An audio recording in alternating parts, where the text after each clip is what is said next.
반갑습니다. 오늘은 역대하 18장 말씀 함께 나눌게요. 1절 말씀 읽고 말씀을 시작합니다. 여호사밧이 부귀와 영광을 크게 떨쳤고 아합 가문과 혼인함으로 인적 관계를 맺었더라. 아멘. 잘못된 관계를 정돈해야 합니다. 이때의 관계라는 것은 사람과의 관계일 수도 있고요. 또 선지자들, 주의 종들과의 관계일 수도 있고 또 내 자신이 가지고 있는 나와 나 사이의 관계일 수도 있습니다. 그 중에 잘못된 것이 있다면 그것을 하나하나 정돈해 가야 되지 않는가 하는 메시지를 오늘의 말씀을 통해 나눌 수 있다고 저는 생각을 해요. 역대하 18장은 여호사밧이 중대한 실수를 저지르는 내용을 소개하죠. 여호사밧은 북이스라엘의 아합과 사돈 관계를 맺는 거예요. 성경은 아합을 아주 악한 왕으로 정리해버리잖아요. 그 안에 이세벨은 정말 세기의 악녀죠. 아합은 참 선지자 미가야가 아니라 거짓 선지자들의 메시지를 중시하죠. 또 아합은 미가야의 예언에 대한 불안함으로 여호사밧에게 자신의 왕복을 입고 전쟁에 참여시켜요. 그러나 죽는 것은 아합 자기 자신이죠. 이 과정이 우리에게 전하는 교훈이 뭘까? 일맥하는 내용이 뭘까? 이런 질문을 가지고 나누며 시작을 합니다. 1절 말씀에 보니까 다시 보면 여호사밧이 부귀와 영광을 크게 떨쳤고 아합 가문과 혼인함으로 인적 관계를 맺었다. 잘못된 사랑을 정돈해야 한다라는 거죠. 이때 사랑은 아합에 대한 혹은 하나님을 미워하는 사람에 대한 우리의 사랑과 우리의 애정을 말하는 것이죠. 여호사밧은 즉위 초에 사실은 이제 선한 정치를 통해서 나라를 잘 다스렸죠. 근데 말년에 중대한 실책을 저지르게 됩니다. 북이스라엘의 악한 아합과 동맹을 맺은 거예요. 아마 정략적으로 동정인 이제 북이스라엘과 결혼 동맹을 맺음으로 동족 간의 분쟁을 종식시키고 또 나아가서 통일의 기반을 조성하고 또 외세 침입이 오면 공동으로 대처하려고 하는 마음을 가지고 있었기 때문일 거예요. 잘 알지만 북이스라엘 이 아합의 군대는 강대국 아람의 공격도 2번이나 막아낼 정도로 아주 막강한 군대였죠. 더욱이 남유다보다 영토가 넓고 군사력도 강하고 당연히 여호사밧의 입장에서 보면 북이스라엘과 어차피 동족이니까 좋은 관계를 맺으면 유다가 더 안전해지지 않을까 이런 판단을 분명히 했겠죠.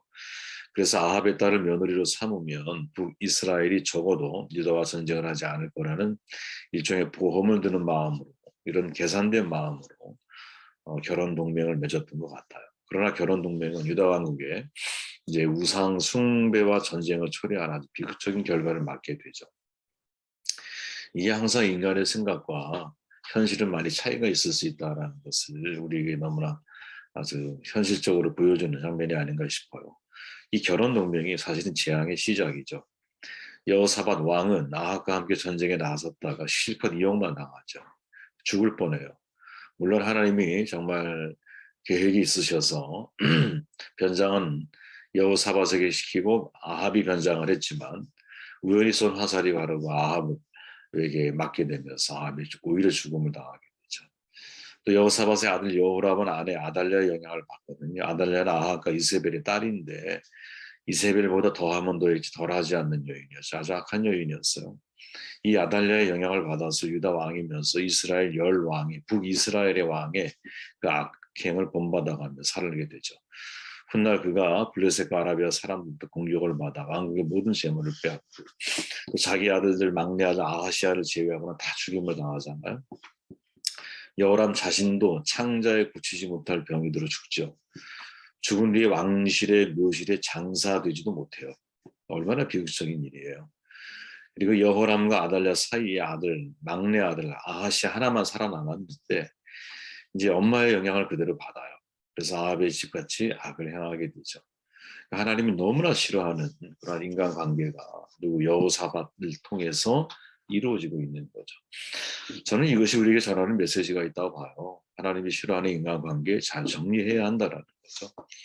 우리 자신의 인간관계를 좀 돌아볼 필요가 있다고 봅니다. 하나님께서 기뻐하지 않는다고 판단되면 개인적으로 아무리 나에게 유익이 되는 관계라 할지라도 우리가 좀 단호하게 끊어버릴 필요가 있는 것이죠. 목회를 하다 보면 여러분 과거에 내가 좋아하고 아끼고 사랑했던 친구, 지인들 근데 그들이 혹은 예수를 안 믿는 사람이거나 혹은 세상 일을 하는 사람일 경우에는 그냥 자동적으로 그들과의 사이가 단절되는 것을 경험을 하거든요. 물론 하나님께 묶인 인생을 살아가기 때문에 내가 하나님 외에 다른 것을 다 내려놓으려고 하는 결단과 마음을 가지고 있기 때문에 이제 그런 것을 행동으로 옮기기는 쉽지가 않지만, 근데 그런 자리에 하나님이 저를 세우신다라는 걸 경험하거든요. 인간적으로 너무나 가깝고 너무나 서로의 삶을 잘 이해하고 있고 또 의리도 있고 서로가 그런 관계이지만 하나님의 그 의리보다 제가 가야 할 사명의 길을 붙들어야 할 그런 선택의 기로에 저를 세울 때가 너무나 많이 있었어요.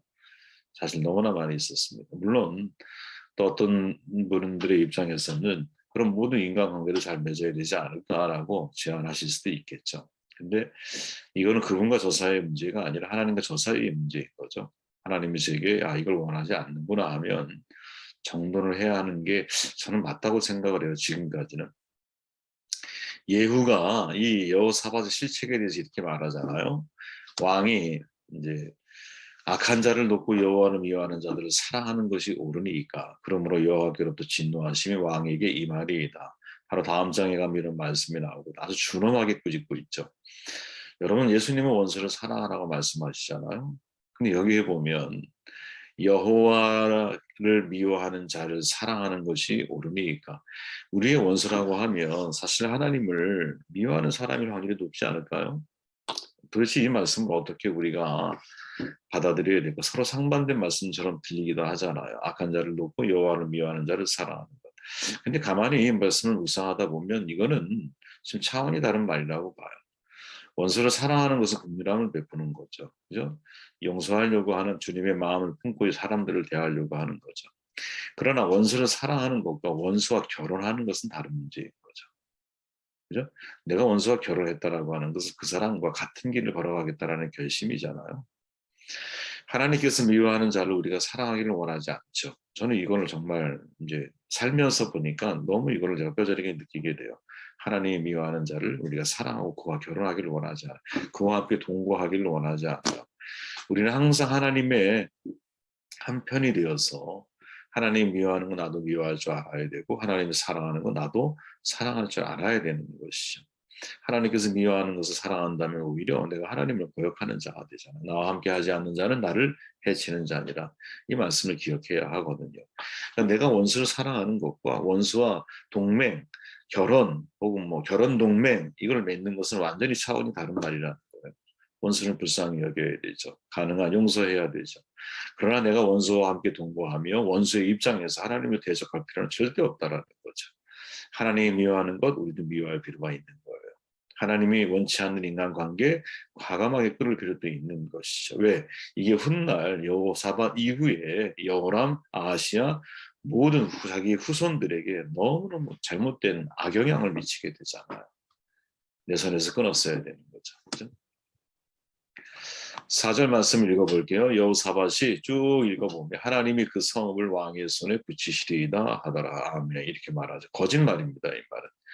여호사밧이 아합을 방문했을 때 아합이 길르앗 라못을 수복하기 위해서 거기를 지키기 위해서 아람과의 전쟁을 도와달라고 여호사밧에게 부탁을 하죠.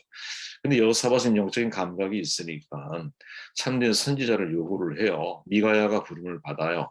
미가야는 아합 왕이 죽을 것을 예견을 하죠.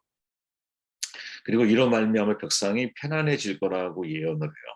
그런데 그 반대편에 거짓 선지자의 대표자인 시드기야가 그 미가야 선지자의 뺨을 때리고 아가 함께 그 미가야를 학대를 하죠. 그리고 이 시드기야 편의 선지자가 몇 명이 아니라 400명이었어. 게임이 안 돼서 400대 1. 그런데 결국 누구 말이 맞아요? 미가야 말이 맞죠. 누구 말이 틀려요? 400명의 다수가 하고 있는 그 말이 거짓말이라고 들통이 나죠. 이거는 여러분 그 시대만의 이야기가 저는 아니라고 보거든요.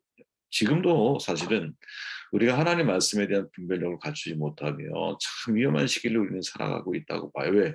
매스컴에서 들리는 모든 소리들 속에서 하나님의 소리를 분별해야 되잖아. 더 어려운 거야. 홍수 속에서 여러분 먹을 물을 찾는 게 더 어려운 거잖아요. 마찬가지예요. 넘쳐나는 말씀의 홍수 속에서 어떤 게 진짜 하나님의 말씀인지를 분별하며 살아가는 어려운 거거든요. 왜? 이단 끝이 다르잖아요. 그러니까 99.99%는 다 비슷해. 근데 마지막이 다른 거야. 마지막에 자기 말을 하고 마지막에 자기 뜻을 전하고 마지막에 하나님을 대적하는 아주 묘하게 빗나간 초점을 빗나가게 만드는 그런 메시지가 세상에는 넘쳐난다라는 거죠. 넘쳐나는 거예요. 우리에게 수많은 여러분들 메신저들이 있죠. 특정 이단에 속한 사람들만을 말하는 게 저는 아니에요. 오히려 이단들이 규정된 사람들은 우리가 경계심을 가지고 그 말을 듣게 되잖아. 근데 이단은 아니지만 이단만큼 영향력을 행사하는 것들이 세상에 너무나 많다는 거죠. TV에 나오는 광고, 드라마, 인터넷, 영화 또는 수많은 뭐랄까 믿을 만한 교수, 인기 강사 혹은 뭐 박사 이런 사람들을 통해서 세상 사람들이 말하고 있는 지혜, 인생을 잘 사는 비결, 성공, 행복이라고 하는 아주 너무나 그럴듯하게 포장되어져 있는 거짓말을 우리는 듣고 산다라는 거죠. 더 많이 가지는 게 성공이고 행복을 위해서는 더 많이 소유해야 한다고 말하고 그러다 보니 내 물질에 대해서 내가 노예가 되고 내 인생 자체가 어떤 삶의 가치를 본질적인 가치를 추구하는 삶이 아니라 비본질적인 그러니까 트루 밸류가 아니라 코 밸류를 추구하며 인생을 살아가게 만드는 거죠. 인생은 트루 밸류를 추구해야 되거든요. 그렇지 않을까요? 트루 밸류, 진짜 가치 있는 게 뭘까? 진짜 소중한 게 뭘까? 이걸 추구하며 인생을 살아가야 되는 거거든요. 제가 멕시코에 장사하는 사람 이야기를 전에 한번 나눈 적이 있는 것 같아요. 어떤 관광객이 부자가 자기가 이제 노년에 은퇴해서 많은 돈을 가지고 여행을 다니다 멕시코가 왔는데 멕시코에서 어떤 물건을 하나 파는 거예요. 물건이 보니까 너무 좋아. 그러니까 그 사람이 말하기 이거 장사 세계적으로 하면 되게 유행할 것 같은데 당신 갑부될 것 같은데 응? 그러면 노년에 얼마나 편안하고 행복하게 살 수 있겠냐 이렇게 물으니까 응? 나는 지금 그렇게 살고 있다고. 무슨 말이냐? 자기가 돈을 벌어서 시간을 보내고 나면 마지막에 어떻게 살고자 해요? 그런 멕시코의 아름다운 해변에 와서 노년을 아름답게 살려고 하는 거거든. 근데 그 사람은 그걸 자기가 지금 살고 있다고 말을 하는 거죠. 저는 이 말을 우리가 기억할 필요가 있다고 봐요. 네, 정말 코 밸류를 추구하고 있는 세상 속에서 트루 밸류, 진짜 가치를 우리가 추구해 나가고 있느냐. 그걸 볼 수 있는 눈이 있느냐. 말씀 속에서 진짜 말씀을 분별할 수 있는 지혜가 우리 가운데 있느냐. 그러려면 여러분 부단히 노력을 해야죠. 베레아 사람들처럼 날마다 하나님 말씀을 상고하려고 하는 진리가 무엇인지를 추구하려고 하는 마음이 우리의 마음 가운데 있어야 돼요. 여러분 질문이 없으면 진리가 없는 시대를 맞는다 그랬잖아요. 제가 항상 말씀드리듯이 여러분들의 인생의 질문을 가지고 성경을 봐야 돼요. 그래야 여러분 성경 속에서 하나님이 내게 원하시는 진리에 내가 접근해 갈 수 있는 거거든요. 복음주의 대표 지성이죠. 필립 얀시라고 하는 분 제가 여러 차례 소개한 분입니다. 2004년도에 우크라이나에 일어난 오렌지 혁명에 대해서 한 강연에서 말한 게 있었어요. 우크라이나 지금 전쟁 속에 아픔을 겪고 있지만 2004년에 여당과 여당이 붙었죠. 제대로 된 대통령 선거가 처음으로 열렸어요. 그때. 그리고 야당의 후보가 빅토리 유첸코라고 하는 사람이었는데 선거가 얼마나 치열했는지 유첸코가 유세 도중에 다이옥신이라는 음료수를 마시다가 독살당할 뻔하죠. 다들 유첸코가 두려워서 기권할 거라고 생각을 하지만 이 사람은 포기하지 않아요. 선거 출구 조사에서 유첸코의 승리라는 결과가 나왔어요. 출구 조사를 했더니. 근데 문제가 뭐냐? 이것을 개표하는 것을 여당이 했어요. 정부가. 결과를 조작을 했어요. 여당이 이겼다고 발표를 한 거야. 화면에서 막 발표를 하는데 그 TV 화면 밑에 조그만 데 보면 여러분 수화 통역자가 있잖아요. 그 수화 통역사가 뭐라고 통역을 했냐면 정부의 발표가 진실이 아니야. 진실은 야당이 이겼습니다. 여러분 이 사실을 국민들에게 전파해 주십시오. 이렇게 알린 거야 수화 통역사가. 그 결과 수많은 국민들이 오렌지 색깔의 옷을 입고 광장에 나온 거죠. 저는 이 이야기를 하면서 필립 얀시 목사님이 그런 지적을 해요. 오늘날 우리가 살아갈 때 하나님의 말씀이 수화 통역사가 같다는 거죠. 수많은 사람들은 화면을 주목을 해요. 매스컴에서 나오는 이야기 또 믿을 만한 정부의 관료가 이야기할 때 그 소리에 귀를 기울여요. 우리로 얘기하면 아주 인기 있고 괜찮은 사람들이 정말 스펙도 좋고 커리어도 훌륭한 사람들이 나와서 이야기를 하면 들을 준비가 되어 있잖아 우리가. 그러나 그 사람들의 말 속에 거짓이 있을 수 있다. 저는 되게 냉철하게 사실은 세상을 봐야 한다고 봅니다. 특히 이제 설교하는 사람들에 대해서는 여러분들이 더 냉철해야 된다고. 제가 무엇을 말할 때 여러분들은 냉철하게 이 말을 분석을 해야 돼요. 이게 정말 성경적으로 복음적인가. 왜냐하면 여러분들이 그냥 어떤 그 걸름 장치 없이 그대로 여러분들이 수용하게 되면 책임은 여러분 나에게 돌릴 수 없잖아. 마지막에. 들은 나도 책임이 있는 거잖아요. 그렇죠? 수용한 나도 책임이 있는 거잖아요. 그렇게 항상 여러분들 깨어있는 그런 종들이 되시기를 바라요. 이게 여호사밧 시대에 여호사밧이 큰 문제가 된 것이죠. 29절 말씀 읽고 정돈할게요. 이스라엘 왕이 여호사밧에게 이르되 나는 변장하고 전쟁터로 들어가려 하노니 당신은 왕복을 입으소서 하고 이스라엘 왕이 변장하고 둘이 전쟁터로 들어가니라. 제가 저 잘못됐다라고 하니 잘못이라고 하는 단어에 초점을 맞췄잖아요. 이건 뭡니까? 잘못된 가면을 쓰고 있는 거죠. 누가? 아합이. 아합이 여호사밧에게 자신 변장하고 전쟁터에 나갈 거야. 당신은 왕복을 입으십시오. 이렇게 말을 해요. 그러니까 미가야가 말한 것과 400명이 말한 것 중에 사실은 아합 왕 마음속에 탁 걸린 게 누구냐면 미가야가 한 말이야. 당신은 죽을 거예요. 이렇게 말했잖아요. 백성들은 편안해질 거예요. 이렇게 말했잖아요. 그러니까 실은 이 아합은 미가야의 말에 대한 불안감이 있는 거예요. 불안감이. 저는 이것을 우리가 잘 감지할 필요가 있다고 봐요.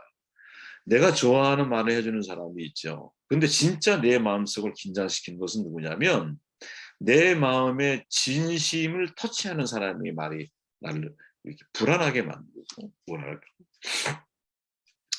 나를 계속 긴장 상태로 만드는 거죠. 여러분 그 속에 하나님의 메시지가 담겨 있을 확률이 대단히 높다고 저는 봐요. 아무도 몰라요. 내 양심이 걸리는 거기 때문에. 그죠? 하나님 말씀이 내 안에 들어왔을 때 양심이 턱 걸리잖아요. 마치 지금 이 아합이 그런 모습을 보여주고 있는 거죠. 그래서 결과적으로 어떻게 하느냐? 여호사밧을 자기 왕복을 입히는 거야. 거꾸로 왕복을 입힌 거야. 그러니까 죽어도 네가 죽어라 이 말이죠. 그죠? 그리고 자기는 아주 여기 있는 표현 그대로 자기는 변장해서 들어가. 변장해서. 그러니까 자기는 살겠다. 그렇지.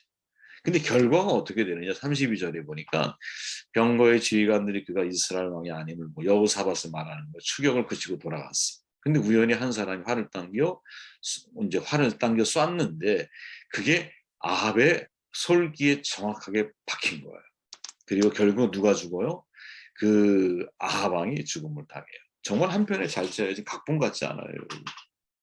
드라마를 보는 것 같아요. 그죠? 왕복을 입은 여호사밧을 쫓다가 아합이 아닌 것을 확인하고 여호사밧은 살아. 돌아가던 중에 한 병사가 쏜 화살이 아합에게 명중해. 그리고 아합이 죽어. 저는 무슨 말씀이 생각이 들었냐? 우리가 아무리 가면을 쓰고 인생을 살아간다 할지라도 하나님의 말씀은 화살이 돼서 우리에게 지키는 거예요. 우리에게 박히는 거예요, 여러분. 그 하나님의 말씀의 화살이 나에게 박혔을 때 내 가면을 벗어야 돼요. 빨리 벗어야 돼요. 그죠?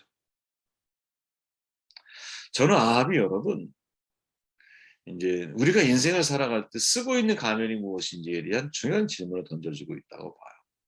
가면을 쓰면 안 죽을 것 같죠. 가면을 쓰면 하나님의 말씀을 피할 수 있을 것 같죠. 가면을 쓰면 내가 심판, 죽음을 면할 수 있을 것 같죠. 절대 그런 일은 벌어지지 않아요. 하나님이 나를 선택하시고 내가 하나님을 아는 사람이라면 하나님의 말씀이 화살이 돼서 나에게 꽂힐 때 그때 사실은 우리의 삶을 빨리 돌이켜야 할 중요한 타이밍이 아닌가 하는 생각을 해보게 되었습니다. 말씀을 듣고 기도하시고 제가